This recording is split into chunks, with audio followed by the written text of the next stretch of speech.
kaitan antara turunnya Al-Quran ini dengan satu malam yang sangat istimewa yang juga terjadi saat Ramadan?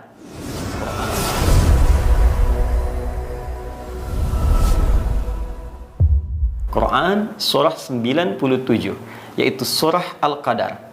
Ya, Al-Qadar. Menariknya teman-teman, ada isyarat bahwa di malam Ramadan ini pun ada satu malam yang istimewa. Di bulan Ramadan ini pun ada yang istimewa dan langsung pula dikaitkan dengan Al-Quran. Redaksi Al-Qurannya, Inna anzalnahu fi lailatul qadar. Sungguh dengan segala keagungan Allah subhanahu wa ta'ala dan dahsyatnya informasi yang disampaikan, kata Allah, Al-Quran itu hu, inna anzalnahu, hu-nya kembali ke Al-Quran. Al-Quran itu diturunkan fi lailatul qadar, di malam Al-Qadar. Tulisannya Lailatul Qadar seperti ini. Ya. Jadi di ayat 185 Al-Baqarah memberikan informasi Quran turun di bulan Ramadan.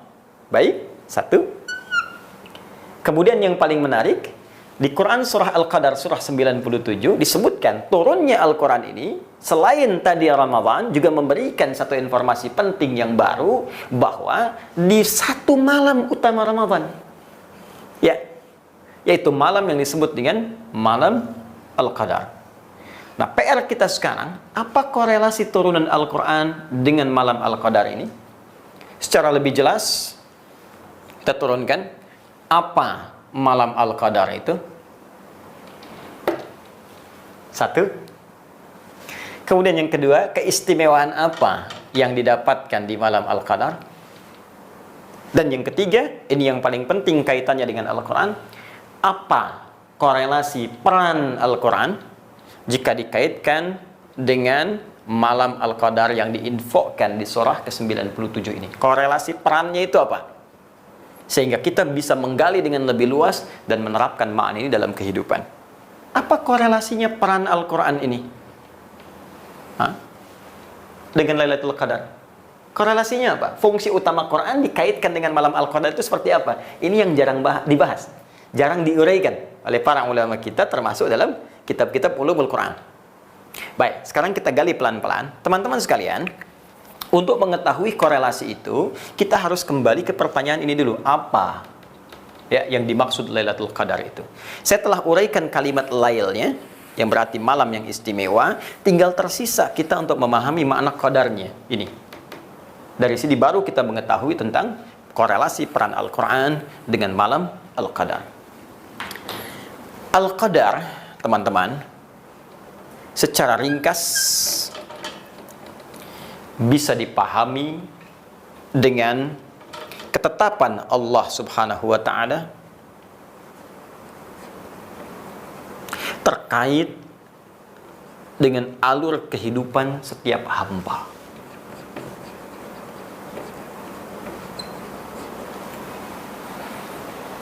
Alur hidup kita, bahkan dari sebelum kita ada, dilahirkan, berkembang hidup, wafat, sampai kembali kepada Allah, itu terkait erat dengan qadar Allah subhanahu wa ta'ala, dengan sifat Allah yang tentunya maha mengetahui, maha meliputi. Sebelum terjadi, sedang terjadi, akan terjadi, nanti bagaimana, semua Allah tahu.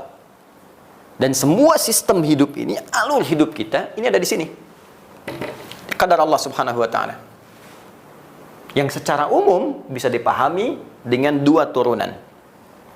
Turunan pertama, ada yang sama sekali tidak bisa dirubah oleh apapun. Jadi Allah telah tetapkan, dan Allah maha mengetahui seluruhnya, dan ini nggak bisa dirubah. Ya, contohnya apa? Misalnya ajal.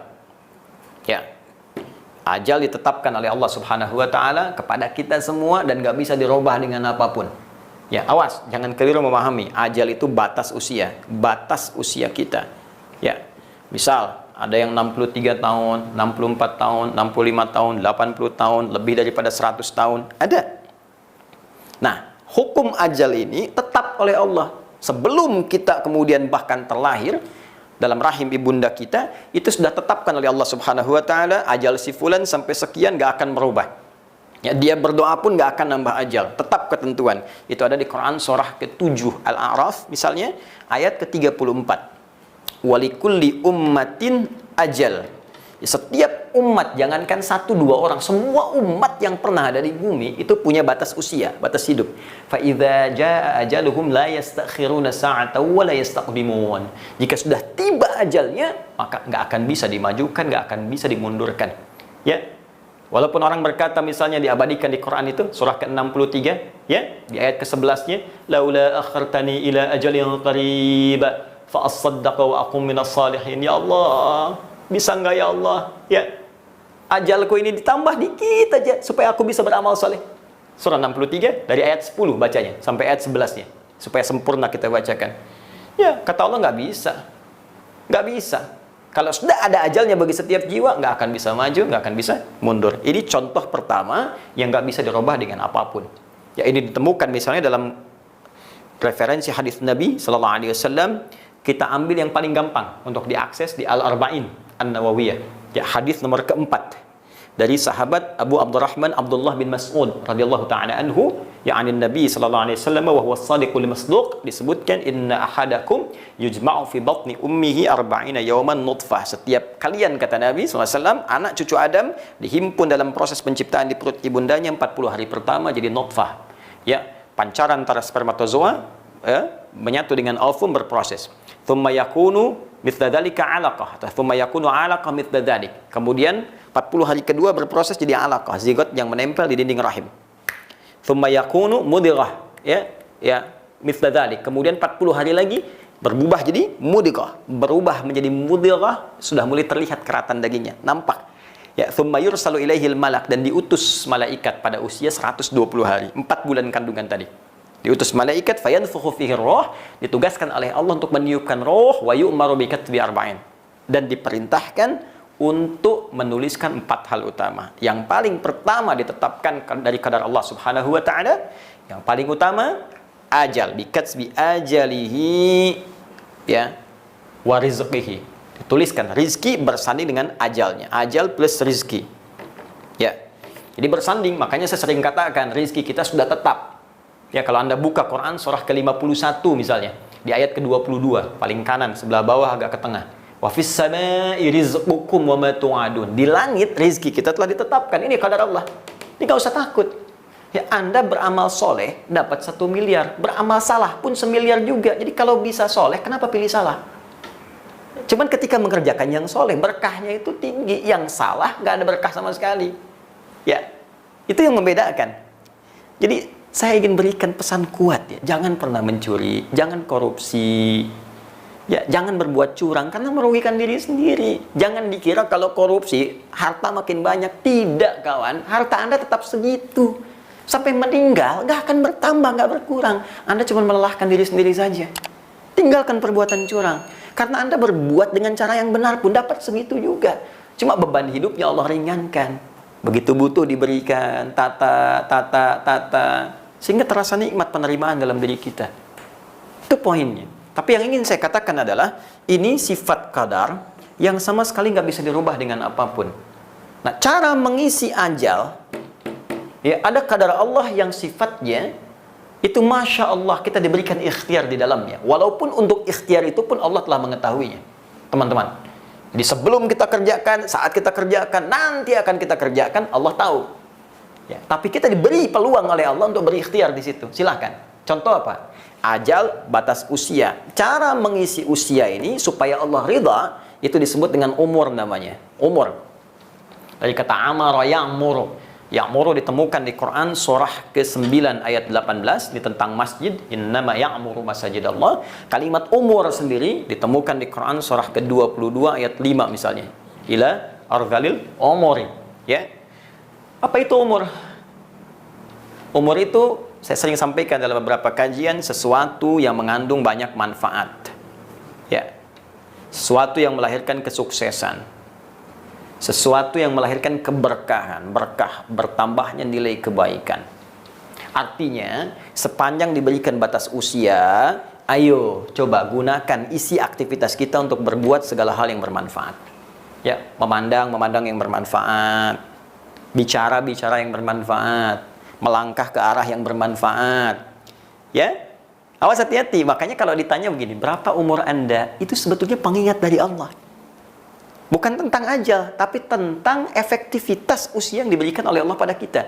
Jadi kalau Anda berkata begini, Alhamdulillah diberikan 40 tahun, 60 tahun. Balik tanya, selama 60 tahun itu berapa banyak manfaat yang sudah kita dapatkan?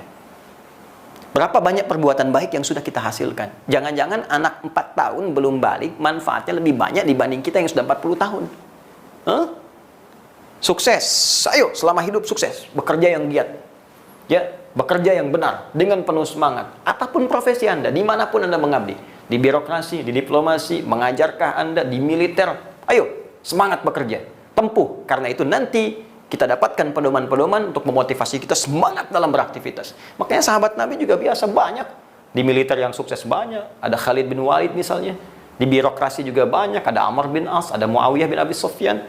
Yang pengusaha sukses banyak. Ada Uthman bin Affan, Abdurrahman bin Auf. Yang pengajar dosen sukses banyak, ada Ali bin Abi Thalib, ada Abu Hurairah, termasuk Sayyidah Aisyah. Disilahkan, passion kita apa? Sukses. Dan jangan lupa, kesuksesan itu harus punya nilai keberkahan, nilai-nilai positif. Itu yang disebut dengan umur. Nah, untuk bisa mewujudkan ini, kita kan harus berikhtiar. Untuk ngajar, perlu belajar. Mau jadi orang hebat, perlu belajar dengan baik dulu. Sekarang kuliah, jurusannya apa, pelajari, ikut training. Itu ikhtiar kita. Jelas ya? Diberikan kesempatan oleh Allah Subhanahu wa taala. Karena itu di Quran surah ke-13 terkait dengan ini, ya, Quran surah 13 ayat yang ke-11, ya. Allah sampaikan di pertengahan ke ujung ayatnya, ayat yang ke-11, "Innallaha la yughayyiru ma biqaumin hatta yughayyiru ma bi anfusihim." Ini yang dimaksudkan. Allah tidak akan membimbing engkau, membantu engkau, merubah engkau, ya, menyempurnakan ikhtiarmu atau menghadirkan cita-citamu sebelum engkau berusaha sendiri untuk berikhtiar. Merubah apa yang kau ingin dapatkan itu. Maksudnya apa? Berikhtiar dulu. Nggak bisa ujuk-ujuk Anda menjadi misalnya seorang jenderal di militer. Anda menjadi pengusaha sukses. Tanpa seketika nggak ada usaha. Tiba-tiba jadi aja. Nggak bisa. Kata Allah, saya bikin hukum universal. Pengen kaya, kerja. Pengen pintar, belajar. Di dalam konteks ini jangan salahkan. Kenapa dia nggak beriman kok bisa pintar? Allah tanya, kamu belajar nggak? Gitu. Di sini ada ikhtiar kita. Nah, ikhtiar ini pun teman-teman sekalian, ini butuh pedoman, butuh petunjuk. Kalau nggak ada petunjuk yang benar, bagaimana? Anda, maaf nih, teman-teman sekalian, pesan mobil. Bagaimana bisa menggunakannya? Kan Anda tanya, petunjuknya mana? Siapa yang bikin petunjuk? Yang bikin mobil. Yang bikin mobil membuat petunjuk tentang mobil. Yang bikin pesawat membuat pedoman pesawat. Yang membuat handphone membuat buku petunjuk handphone. Sekarang kita kan manusia. Kita beraktivitas. Kalau ingin tahu petunjuk, jangan bikin sendiri. Tanyakan pada yang mencipta kita. Tanyakan pada yang membuat kita. Ya Allah, kembali kepada Allah yang hak. Allah yang ahad. Tanyakan kepada Allah, ya Allah, berikan saya petunjuk bagaimana cara saya menjadi A. Bagaimana cara saya menjadi B. Ya Allah, saya ingin karir, ya Allah, sebagai seorang pengusaha sukses. Tapi sukses ini mengantarkan saya pada ridhamu. Dunia sukses, fid dunya hasanah. Akhirat dapat surga, fil akhirati hasanah. Ya Allah, saya ingin jadi jenderal militer yang sukses. Karirnya sukses. Bersamaan dengan itu bisa masuk surga seperti Khalid bin Walid. Ya Allah, saya di birokrat. Ya Allah, saya di diplomat. Ya Allah, saya dagang. Saya butuh petunjuk, ya Allah. Nah, ketika Anda membutuhkan petunjuk, dalam konteks itulah korelasi Al-Quran diturunkan. Karena itu disebut hudan.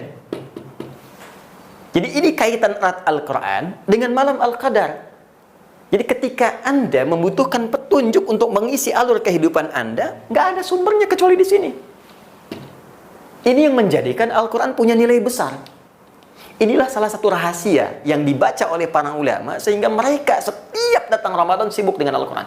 Menggali lagi. Selevel para imam besar aja, menggali kembali, ini saya udah benar belum hidupnya nih. Sampai Al-Imam Syafi'i itu 2 kali khatam. Ya, setiap hari Ramadan. Siang sekali, malam sekali. Dan puncaknya 10 hari terakhir itu semua menggali Quran. Untuk meluruskan hidup saya udah benar belum. Mungkin sukses sebagai seorang pengajar. Sebagai seorang ayah bagaimana? Sebagai seorang suami bagaimana? Bukankah akan dihisab? Ya, sebagai seorang anak bagaimana? Anda sukses mimpin di keluarga.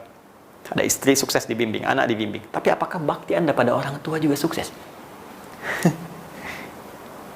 Coba lihat apa yang kita kerjakan, semua dihisap. Semua. Presiden dihisap, menteri dihisap, jenderal dihisap, ustadz dihisap. Kita semua dihisap. Akan mempertanggungjawabkan apa yang kita kerjakan. Karena itu, saya ingatkan, kita akan wafat. Kita akan pulang. Kita akan kembali. Dan ketika meninggal, status dunia semua lepas.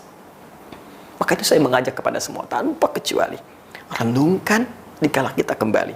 Kita pasti akan pulang menuju Allah, tanpa gelar dunia yang kita sematkan, kecuali amalan benar yang kita lakukan. Dan amalan itu bisa menjadi benar dengan petunjuk Al-Quran. Jadi ini yang ingin saya sampaikan, mengapa malam Al-Qadar begitu penting terkait dengan peran Al-Quran, karena ada korelasi peran sebagai bimbingan kehidupan kita.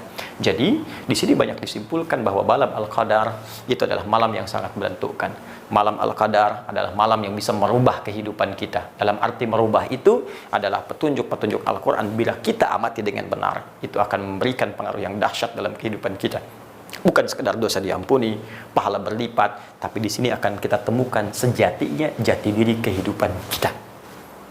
Nah, pembahasan ini menjadi penting untuk kita uraikan supaya kita mengerti betul apa esensi Al-Quran pada kehidupan kita yang bisa mentransformasikan orang jahiliyah menjadi khairu ummah, sekaligus juga teman-teman sekalian memberikan peran luhur dalam kehidupan dunia ini.